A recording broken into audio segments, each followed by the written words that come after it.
Good evening students, welcome to SRS IAS and law academy. आज की जो हमारी करंट अफेयर की न्यूज़ है ये आपकी पॉलिटी से रिलेटेड है और उसके अलावा जो आपका जो रिसेंटली जो लॉ से रिलेटेड जितने भी एग्ज़ाम्स आने वाले हैं, जैसे आपका ये एडीए का एग्ज़ाम है या उसके अलावा पीसीएस जुडिशरी ने अपना एग्ज़ाम निकाल दिया और उसके अलावा जो पंजाब सिविल सर्विसेज है उस एग्ज़ाम पॉइंट ऑफ व्यू से भी आज की जो क्लास है वो बहुत ज़्यादा इंपॉर्टेंट है और इससे रिलेटेड एक क्वेश्चन आप अपने प्री और मेंस में जो है वो एक्सपेक्ट कर सकते हो। ठीक है, पीसीएस वाले स्टूडेंट्स भी और उसके अलावा पीसीएस जुडिशरी वाले स्टूडेंट्स भी। ठीक है, तो जो पीसीएस वाले स्टूडेंट्स हैं उनको ये क्वेश्चन जो है आपको सोशल इश्यूज से रिलेटेड पूछा जा सकता है, देन आपको पॉलिटी से इसको रिलेट करके पूछा जा सकता है, देन जो आपकी जो गवर्नमेंट इनिशिएटिव्स होते हैं उससे रिलेटेड पूछा जा सकता है, या फिर आपको इसके बेसिस पे ऐसे पूछा जा सकता है।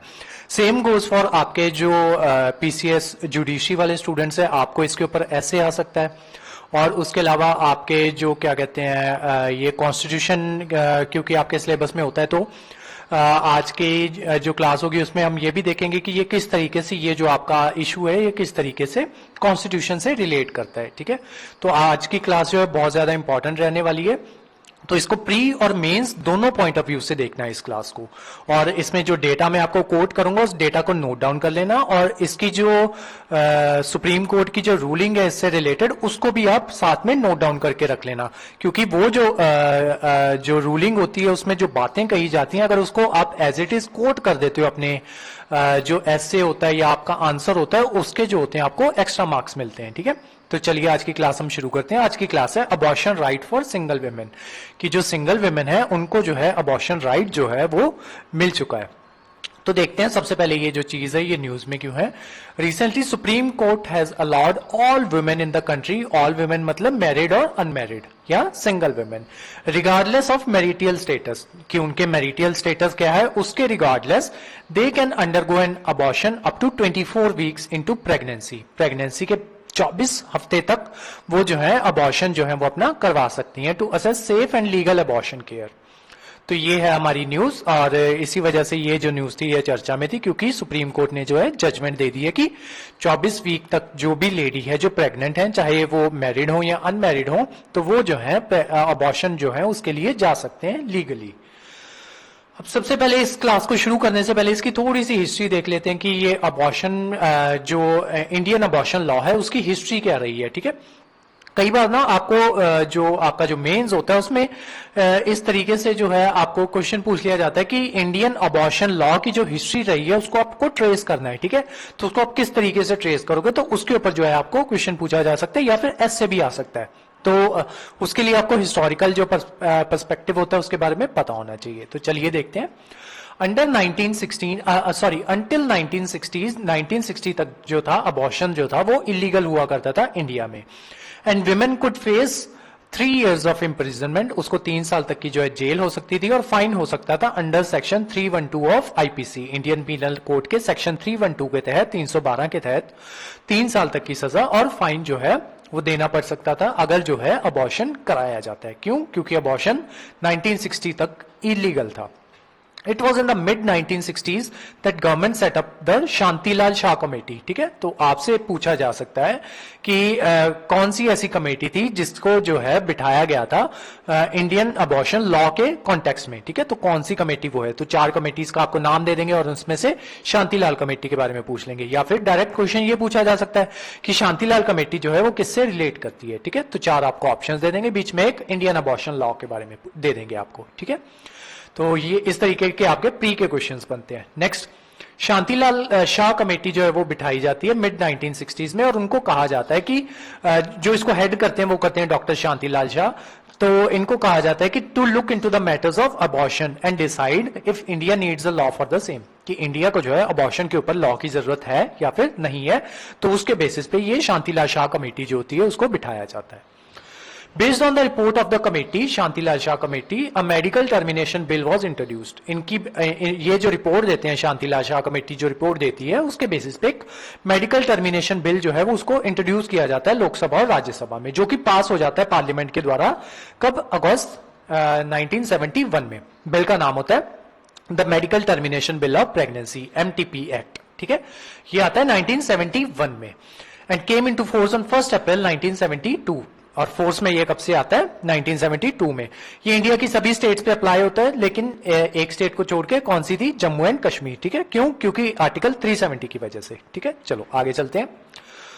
Also section 312 of Indian penal code 1986 का जो इंडियन पीनल कोड है, उसमें जो सेक्शन 3112 है, वो क्या करता है? वो क्रिमिनलाइज करता था किस चीज को?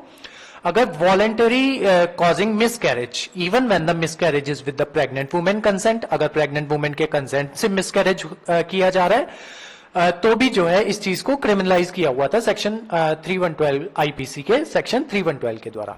सिर्फ एक केस में ये जो था मिसकैरेज की एक एक्सेप्शन थी। वो एक्सेप्शन क्या थी? When the miscarriage is caused to save the women life, अगर जो महिला है उनकी लाइफ को बचाने के लिए जो मिसकैरेज किया जा रहा है, सिर्फ उसी केस में ये वाला मिसकैरेज जो होगा उसको क्रिमिनलाइज घोषित नहीं किया जाएगा। अदरवाइज उससे पहले हर तरीके का जो अबॉर्शन होता था उसको क्रिमिनलाइज किया हुआ था। ठीक है, this means that women herself और anyone else including the medical practitioner could be prosecuted for an abortion. ठीक है, उसको जो है जेल जो है वो हो सकती थी, विमेन को भी और जो मेडिकल प्रैक्टिशनर है उसको भी, अगर वो ये करते हैं, आपका अबॉर्शन जो है वो परफॉर्म करते हैं।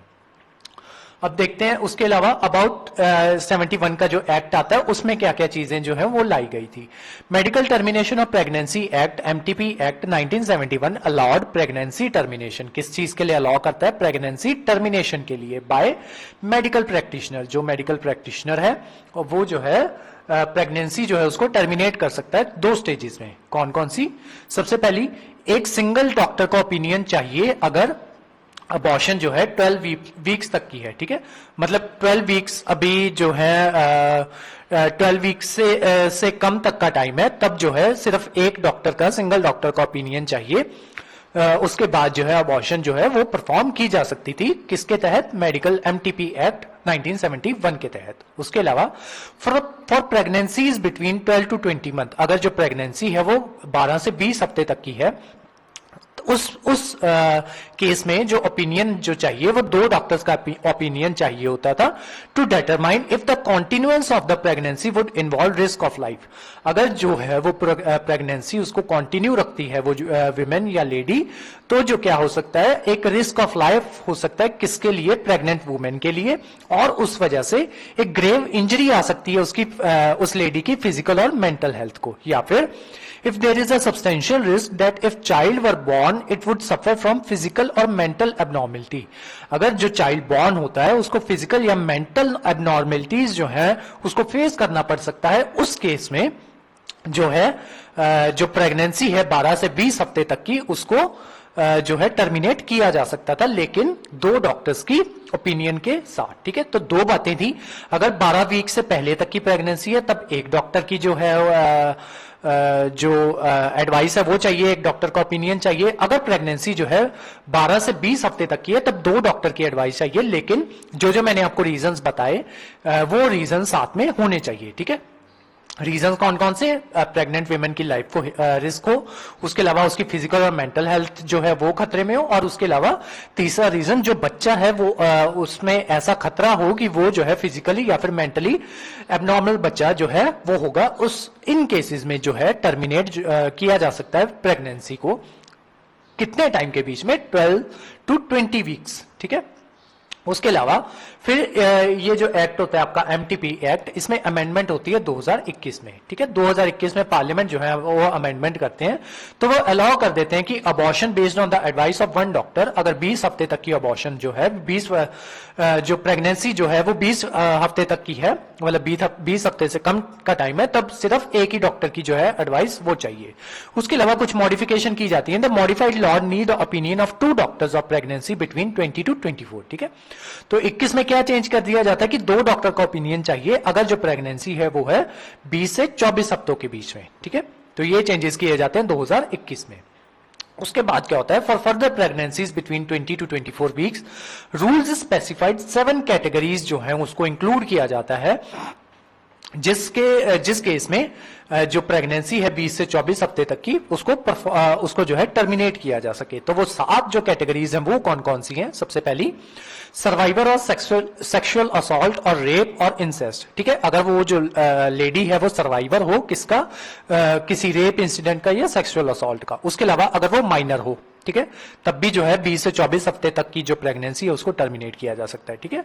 फर्स्ट हो गया survivor of rape etcetera, second है माइनर, थर्ड देखते हैं चेंज ऑफ मैरिटल स्टेटस। अगर वो जो लेडी है उसका जो मैरिटल स्टेटस है वो चेंज हो जाए, मतलब वो विडो हो जाए या फिर वो डाइवोर्स ले ले, तो उस केस में भी जो है जो प्रेगनेंसी है उसको टर्मिनेट किया जा सकता है। उसके अलावा विमेन विद फिजिकल डिसेबिलिटी, अगर जो विमेन है उसमें जो है फिजिकल डिसेबिलिटी हो और वो जो है क्राइटेरिया फुलफिल करती हो right of person with disability act 2016 के अकॉर्डिंग, तब भी जो है उसकी प्रेगनेंसी को टर्मिनेट किया जा सकता है। नेक्स्ट, मेडिकली इल विमेन इंक्लूडिंग मेंटल रिटार्डेशन, अगर जो है उनको किसी भी तरीके की मेंटली इल विमेन, अगर वो किसी तरीके की उनको जो मेंटल रिटार्डेशन है या मेंटल प्रॉब्लम है, उस केस में भी जो है उनकी जो प्रेगनेंसी है उसको टर्मिनेट किया जा सकता है। Next, the foetal malfunctioning that has substantial risk of being incompatible with life if the child is born, अगर जो चाइल्ड है वो बॉर्न हो जाता है और उससे पहले पता चल जाता है कि जो फीटल है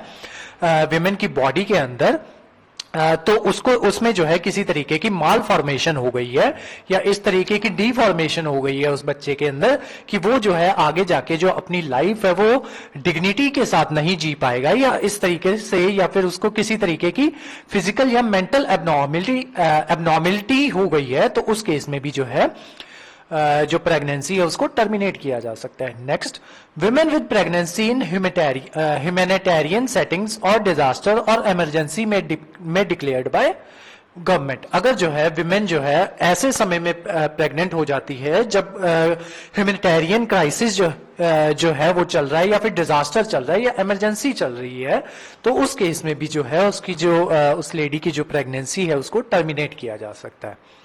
अब देखते हैं कि जो अभी 2022 में जो रूलिंग आई है गवर्नमेंट की उसमें क्या कहा गया है, ठीक है। तो इसको जो है ध्यान से क्या कहते हैं नोट डाउन करना है, ये आपके मेंस पॉइंट ऑफ व्यू से आपको बहुत काम आएगी। तो सबसे पहले क्या किया गया, ruled over an old law, ठीक है। तो ये क्या हुआ है, it has ruled over a 51 year old abortion law.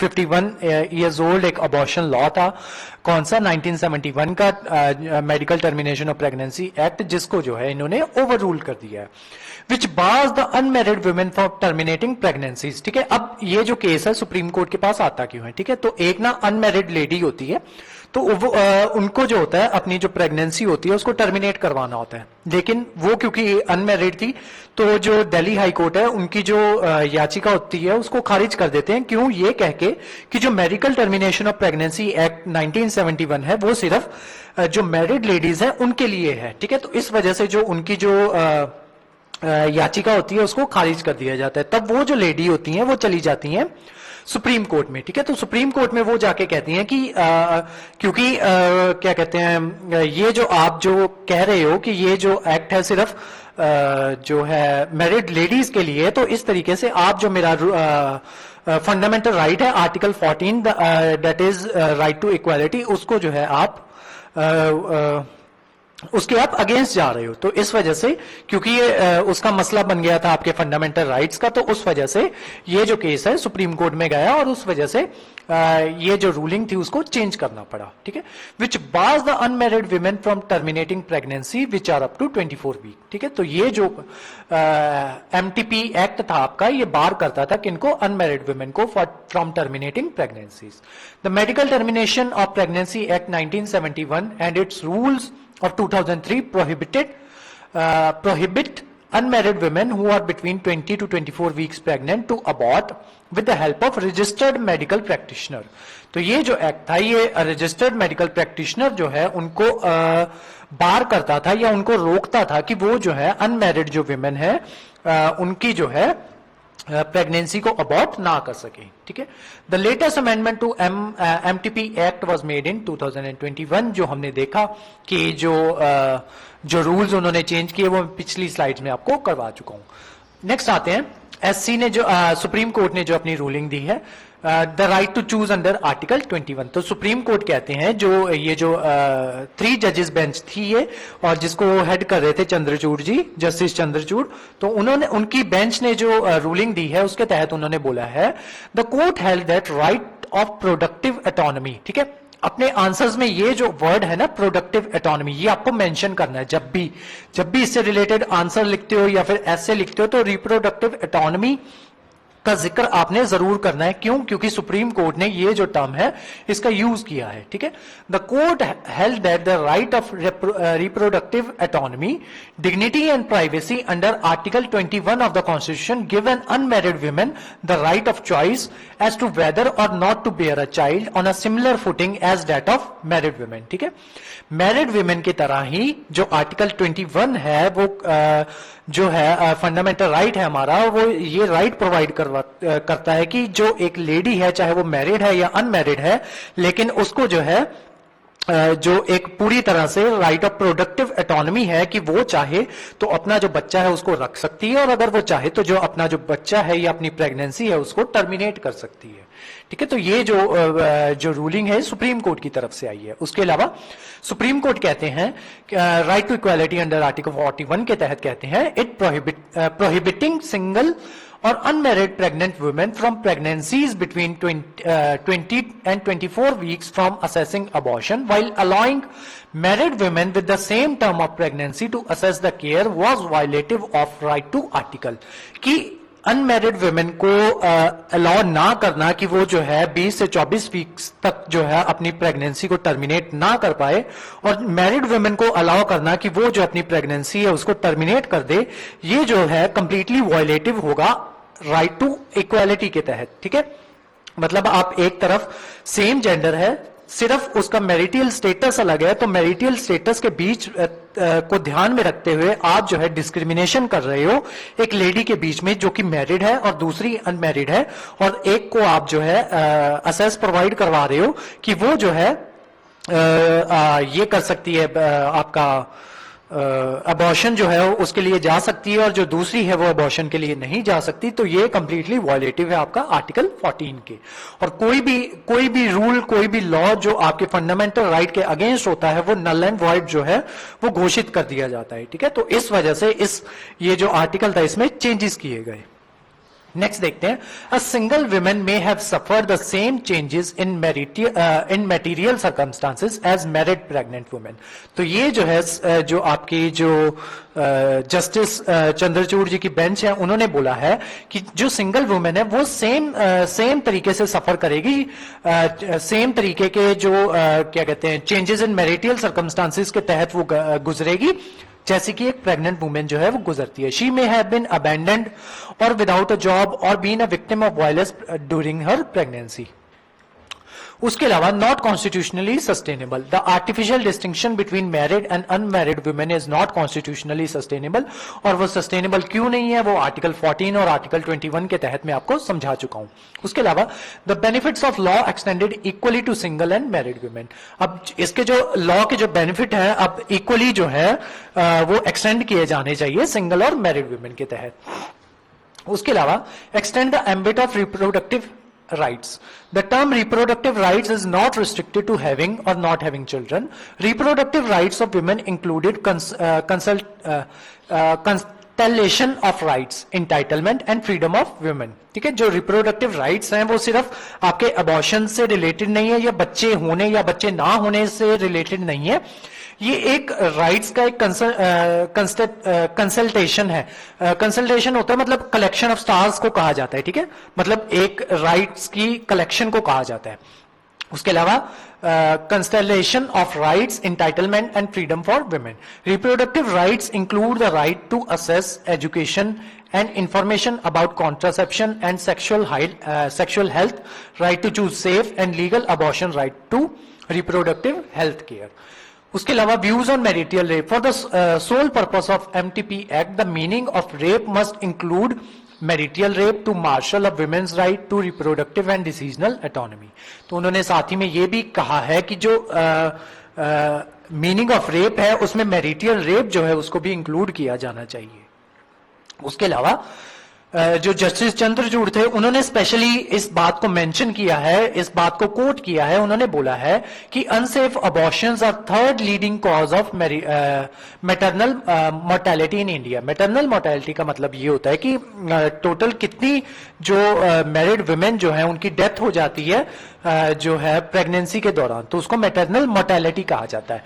उन्होंने बोला कि हर दिन 8 वुमेन जो है उनकी डेथ हो जाती है इसकी वजह से, अनसेफ अबॉर्शन की वजह से। अकॉर्डिंग टू यूएनपीएफ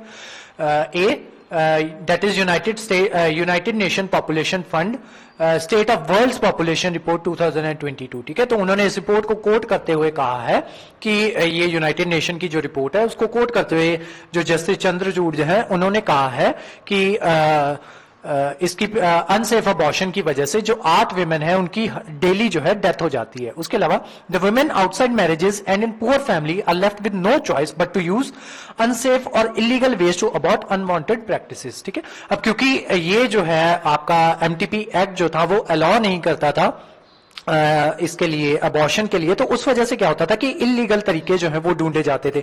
और इलीगल तरीके जो आपको पता है जनरली अनसेफ होते हैं, ठीक है।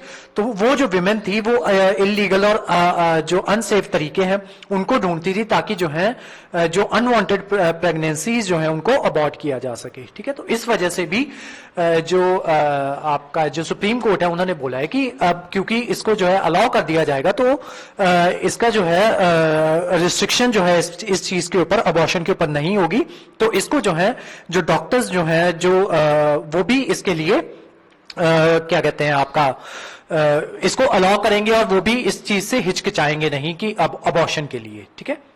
उसके अलावा shortage of medical expert in rural areas. According to 2018 study in the Lancet 15.6 million abortion were assessed every year in India as of 2015. The MTP Act required abortion to be performed only by a doctor with specialization in gynecology. However, the Ministry of Health and Family Welfare in 2019-20 report on rural health statistics indicate that there is a 70% shortage of gynecologist in rural India, कि rural India में जो है shortage जो है 70% shortage जो है gynecologist की already exist कर रही है। 2019 और 20 की रिपोर्ट है ministry of health and family welfare की। ये सारी जो बातें हैं ये आपकी सुप्रीम कोर्ट ने अपनी रूलिंग में कोट की थी। उसके अलावा illicit abortion leads to maternal mortality. अब जो है क्योंकि जो मैटरनल जो आपका जो सुप्रीम कोर्ट है उन्होंने अलाउ नहीं किया हुआ था इसको अबॉर्शन को, या फिर जो 20 वीक्स के बाद की जो अबॉर्शन थी उसको जो है लीगलाइज नहीं किया था, या फिर उसके अलावा जो अनमैरिड वुमेन थी उनकी जो अबॉर्शन जो है उसको इलीगल किया हुआ था। तो उस वजह से क्या चीज थी कि ये जो थी ये जो लेडीज थी ये इलीगल वेज जो थे हैं उनको अपनाती थी और जो है जो कि जनरली अनसेफ होते हैं। और उस वजह से क्या होता था, अब जो वे जो होगा वो अनसेफ होगा तो उस वजह से क्या होगा कि जो मैटरनल मोर्टेलिटी है वो ऑटोमेटिकली इंक्रीज हो रही थी, ठीक है। जब आप अनसेफ वे से जो है प्रेगनेंसी जो है उसको टर्मिनेट करोगे तो वो ऑटोमेटिकली जो आपकी मैटरनल मोर्टेलिटी रेट है वो ऑटोमेटिकली इंक्रीज होगा, ठीक है। तो ये भी जो चीज है आपकी सुप्रीम कोर्ट ने कोट की है। तो ये सारी चीजें जो है आपको ध्यान में रखनी है। और जो अपना एसे है और जो अपना मेंस का आंसर राइटिंग है इसी का अकॉर्डिंग आपने इन सब बातों को ध्यान में रखते हुए इसी तरीके से अपना जो आंसर है वो आपको फ्रेम करना है। तो इस क्लास के जो नोट्स हैं वो आपको सेंड कर दिए जाएंगे हमारे जो टेलीग्राम चैनल है उस पे, और उसके अलावा जो हमारे वेरियस व्हाट्सएप ग्रुप्स हैं वहां पे भी इसके जो नोट्स हैं वो आपको सेंड कर दिए जाएंगे। उसके अलावा हमारे वेरियस कोर्सेज के बारे में इंफॉर्मेशन लेने के लिए या इनरोल करने के लिए आप जो है स्क्रीन पे दे नंबर पे कॉन्टेक्ट कर सकते हो। तो आज की जो क्लास थी वो थोड़ी लंबी चली गई, लेकिन जो क्लास थी वो यहीं तक थी, और जो क्लास थी उसको थोड़ा इसी तरीके से जो समझाना वो जरूरी था, क्योंकि इसके ऊपर जो है आपको पीसीएस मेंस जो है आपका सिविल्स का उसके ऊपर इस पे जो आपको क्वेश्चन जो है वो जरूर आएगा, और उसके अलावा पीसीएस जुडिशरी पे भी इसके ऊपर आपको जो क्वेश्चन जो है वो जरूर आएगा, ठीक है। तो इस वजह से मैंने इसको प्री और मेंस पॉइंट ऑफ व्यू से समझाना था, जिस वजह से ये जो क्लास है थोड़ी लंबी चली गई। तो आज की जो क्लास थी वो यहीं तक थी। Thank you so much.